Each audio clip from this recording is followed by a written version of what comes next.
এই এই এই শুনছো? কি গো শুনছো? ওঠো ওঠো। আরে দেখ বাবা, কি হয়েছে এত রাত্রে আবার? জানো আমাদের ঘরে চোর ঢুকেছে।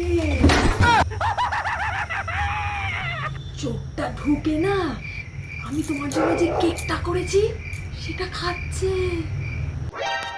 এই এই তাহলে আমি এখন কি করবো? বেটা চুরি করতে এসছে বলে পুলিশে খবর দেবো, না তোমার কেক খেয়ে অসুস্থ হয়ে পড়বে বলে অ্যাম্বুলেন্সে খবর দেবো?